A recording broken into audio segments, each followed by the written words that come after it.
சில பேர் புதிய அரசியல் கட்சி தொடங்கிவிட்டு இரண்டாவது மாநாடு தான் நடத்தி இருக்கிறாங்க.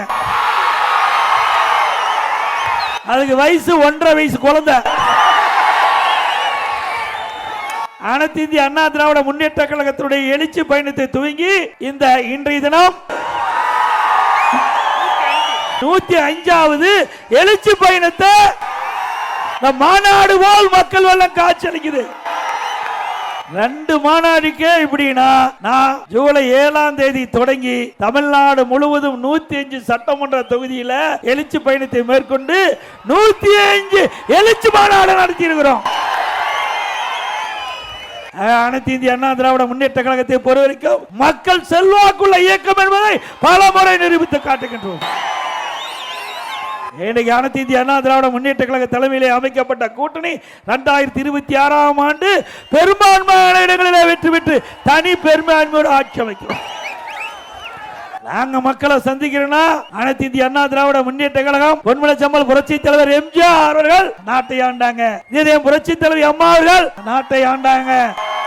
அம்மா மறைவுக்கு பிறகு அம்மாவுடைய அரசு தமிழகத்தை ஆண்டது. இப்படி 31 ஆண்டு காலம் அனைத்து இந்திய அண்ணா திராவிட முன்னேற்ற கழகம் தமிழகத்திலே ஆட்சி புரிந்த கட்சி அதிமுக கட்சி.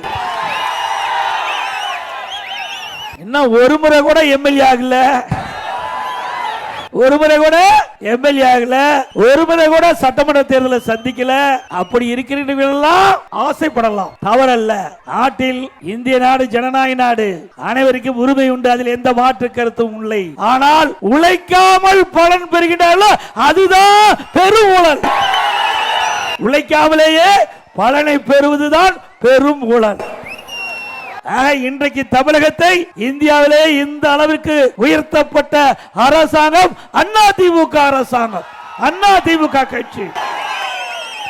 இன்றைக்கும் தமிழ்நாடு முழுவதும் பொன்மனச்சம்பல் புரட்சி தலைவர் எம்ஜிஆர் அவர்களும் சரி, இதே புரட்சி தலைவர் அம்மா அவர்களும் சரி, பட்டி தொட்டி அனைத்தும் சென்று மக்களை சந்தித்து தமிழ்நாடு ஏற்றம் பெறுவதற்கு உழைத்த தலைவர்கள் நம்முடைய தலைவர்கள்.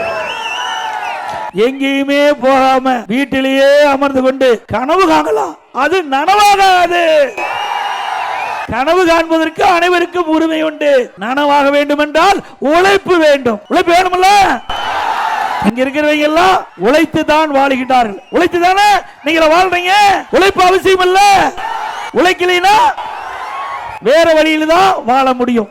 ஆக அனைத்து இந்திய அண்ணா திராவிட முன்னேற்ற கழகத்தை பொறுத்த வரைக்கும் உழைக்கும் மக்கள் அனைத்து இந்திய அண்ணா திராவிட முன்னேற்ற கழகத்தை எடுத்து நிறுத்தி ஆட்சி அதிகாரத்திலே அமர்த்தக்கூடிய மக்கள் இங்கே குழுமி இருக்கின்றார்கள்.